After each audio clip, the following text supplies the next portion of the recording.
Good morning, everybody. This slide is not mine. I did not do a regional anesthesia fellowship. That was a chronic pain fellowship.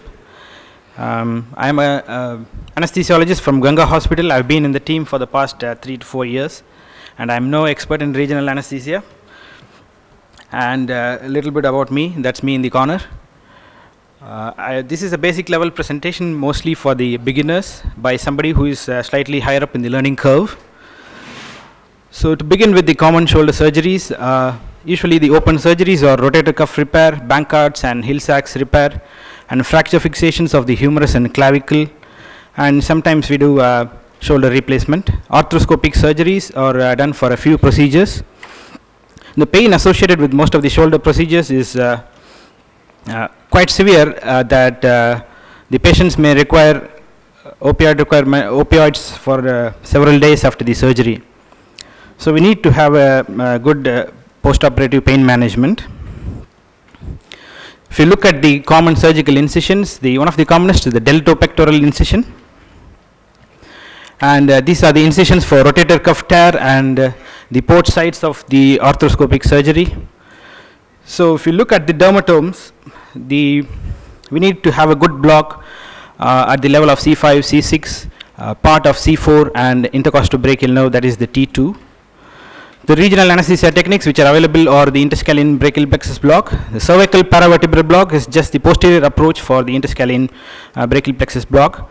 The new techniques are suprascapular nerve block combined with or without the axillary nerve block. Superficial cervical block could be an adjuvant block to the above techniques.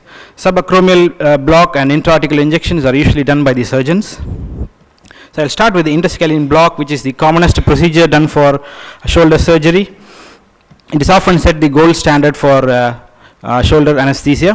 In our hospital, we do most of the operations on distal clavicle, shoulder and proximal arm using interscalene block as a sole anesthetic. Interscalene block is a block which is done at the level of roots and proximal trunks of the brachial plexus. This is the description from the classic description of the classic Winnie approach from his article in 1970s. So you feel for the interscalene groove at the fingers, and the needle entry will be at the level of C6 using cricoid cartilage as a surrogate marker, and the direction of the needle is perpendicular to all the planes at the skin. The initial endpoint was paresthesia. Later on, the endpoints changed with the advent of ultrasound and nerve stimulation guidance. So this is the direction of the needle. So usually the brachial plexus is encountered first. Sometimes the brachial plexus may be bypassed and the transverse process is encountered, after which one may have to slowly walk through the needle. A couple of modified approaches have been described in the 1990s. They use almost the same landmarks, but the direction of the needle is almost 90 degrees to that of Winnies. If you see, the direction of the needle is more towards the long axis of the interscalene groove. This is to facilitate catheter placement and avoid medial injections and spinal cord injuries. A posterior approach to brachial plexus has been described. This is one of the modified techniques. The point of entry would be at the level of C6, where a V-shaped space is located between the lateral border of trapezius and the levator scapulae muscle. This can be identified with ultrasound as well. The direction of the needle will be towards the suprasternal notch. As you see, the needle can pass between the trapezius and levator scapulae muscle, and usually C6 transverse process is encountered and the needle is walked off laterally. As you walk down, you can see the twitches of the corresponding muscles. So the needle approaches from the behind to reach the space between the interscalene. The classic approach is described by Pipas, is usually a muscular injection. It goes through the paraspinal muscles, and now it is not commonly used.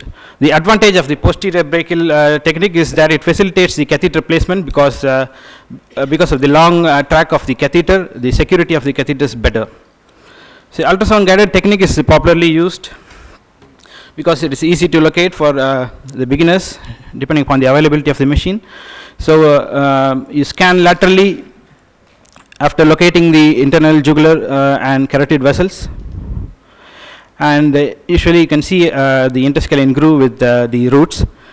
To begin with, usually all of them look at the 3 roots and try to inject it, but I would suggest you need to locate the anatomy well, explore up and down, and locate the C6 and C5 or C7 spinous process so that you are injecting at the right level. This is the C6 anterior tubercle of the C6 spine transverse process, and the root coming out of that, and it is joining the brachial plexus block. Brachial plexus.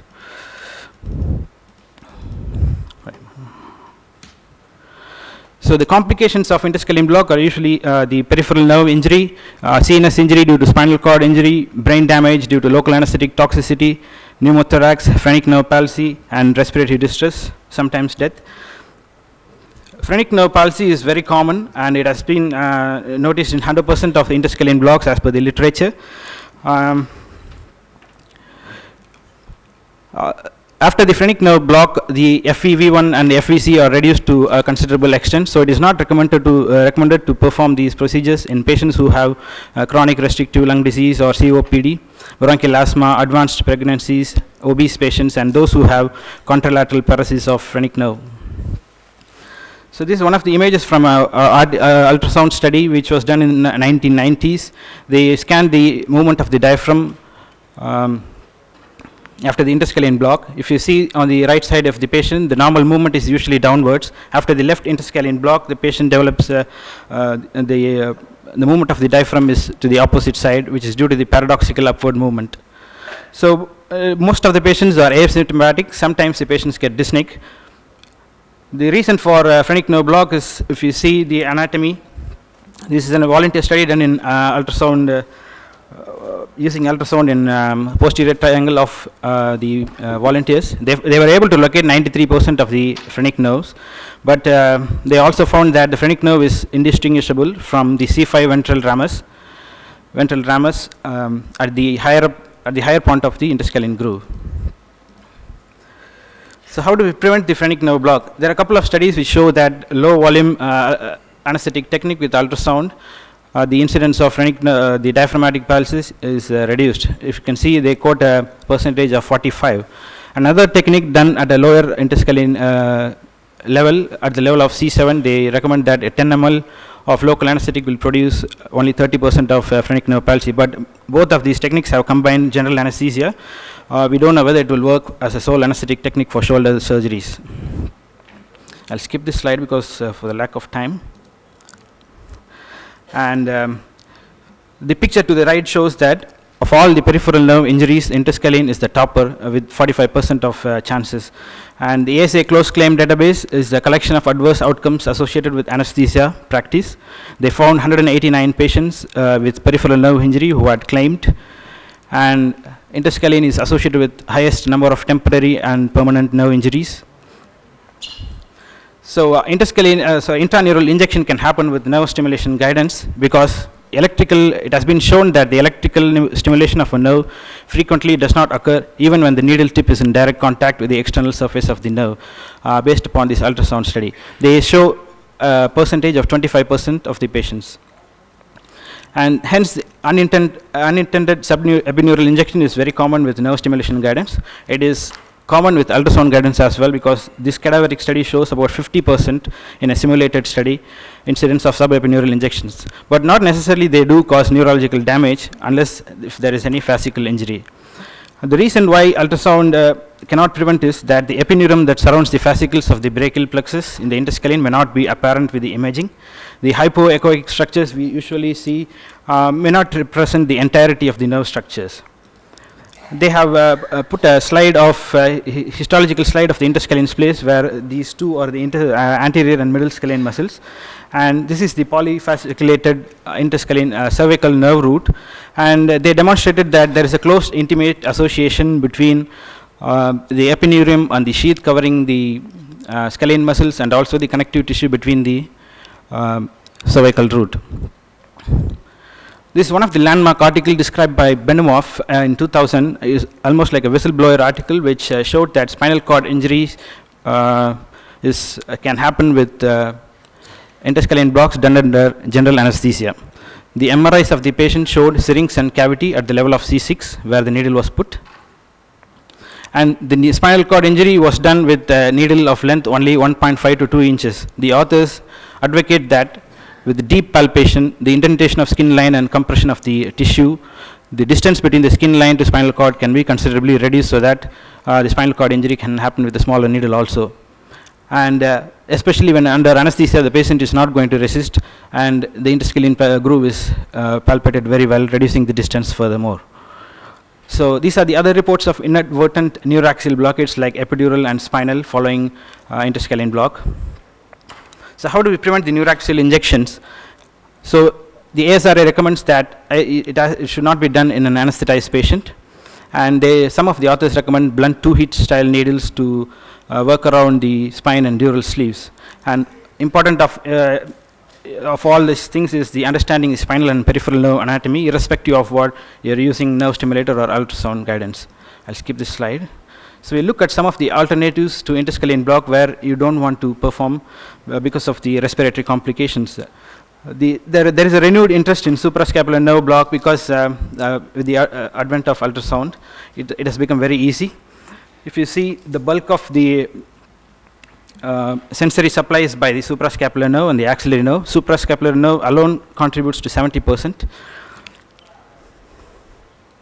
So it can be a good alternative for patients for shoulder anesthesia when combined with GA, because it does not provide cutaneous anesthesia. Axillary nerve can produce a strip of cutaneous anesthesia over the deltoid. Hence, these techniques have to be combined with GA. So the suprascapular knot is where you block the needle, block the nerve. The easiest technique would be to use the ultrasound. This patient had a bilateral shoulder procedure. It was just a manipulation. On the painful side, we did an interscalene block. On the other side, we did a suprascapular nerve block. The fossa is not very well clearly seen. And this is the floor of the suprascapular notch, bridged by the transverse scapular ligament. The end point of the needle is at the floor of the suprascapular notch. It can be done with the peripheral nerve stimulation also. The landmarks are lateral end of the acromion and medial end of the spine of the scapula. The midpoint of the line is identified. 2 centimeter medial and 2 centimeter cephalad to the line is the point of entry. The angle of the needle will be lateral, caudal and 30-degree ventral. The end point is the stimulation of supraspinatus and infraspinatus muscles. Axillary nerve can also be done with a nerve stimulator. I'm going to skip this because it is very complex block. It can be easily located with an ultrasound in the posterior aspect of the humerus. This is a textbook image from the Admit Hadzik's new book. The axillary nerve can be seen along with the posterior circumflex humeral artery close to the humerus. But there is not much evidence that axillary nerve is going to contribute along with suprascapular nerve. It is a theoretical thing. Even suprascapular nerve given alone can work for most of the patients. So it is a good alternative in patients whom you don't want to do interscalene block. Supraclavicular block again is a block done at the level of first rib, at the level of plexus divisions. It is not commonly used for shoulder surgery because the anesthesia produced is distal. It was believed to be like that, but the ideas are arising that the block performed with an ultrasound guidance perfectly at this at the point of first rib, the local anesthetic can migrate up, causing a chimney-like effect. But there is no scientific evidence which has to advocate this one. But there are clinical studies of large size which showing that the interscalene block and supraclavicular block are equally good for arthroscopic surgeries. But there are no evidence for open surgeries. So I'll skip this slide again. Superficial cervical plexus block is an adjuvant block, and if you had seen in the dermatomal picture, the tip of the shoulder is supplied by C4, which is by the supraclavicular nerves which arise from the superficial cervical plexus. The plexus can be easily blocked with a percutaneous technique. The entry point is the midpoint of the posterior border of sternocleidomastoid. The needle is inserted just posterior to the muscle, and the needle again injection can be redirected superiorly and inferiorly with about 5 to 10 ml of local anesthetic. Subacromial infiltration is usually done by surgeons at the end of the procedure. It was quite popular in the early 2000s, following a few studies which demonstrated good benefit with arthroscopic procedures. But later on, when the technique was used with open procedures, there was not much benefit. And the more concerning thing was the increase in the incidence of chondrotoxicity in young patients who received these injections for shoulder surgeries. So it is therefore no longer recommended for shoulder surgery, at least. So continuous interscalene technique, yesterday they described in detail. It was an excellent presentation by Dr. Suganapati and Dr. Lakshmi was. So I'm just going to give a summary of the continuous ISB techniques. So all the single shot techniques we had seen before, they help only for the first day of the post-operative period, but for shoulder surgery you need good post-operative analgesia in the subsequent days, so that they have dynamic pain to help them rehabilitate in the post-operative period. So the advantages of peripheral nerve block is the continuous analgesia, accelerated rehabilitation, reduced use of side effects, and improved patient satisfaction. These have been demonstrated in few studies. But the problem is that it is very time consuming. Even an expert, it is difficult to perform the block even with ultrasound and nerve stimulation guidance, even dual mode guidance. And even if the block is performed correctly, there is a high secondary failure rate. And there are issues to be settled, like bolus before the catheter or after the catheter placement, and the accurate length of catheter insertion. Catheter fixation is again a problem, and leak of fluid from the catheter point, catheter dislodgement, they are all the complications. Post-operative dyspnea, which if fear with interscalene block, can be extended till the end of the infusion. Thank you.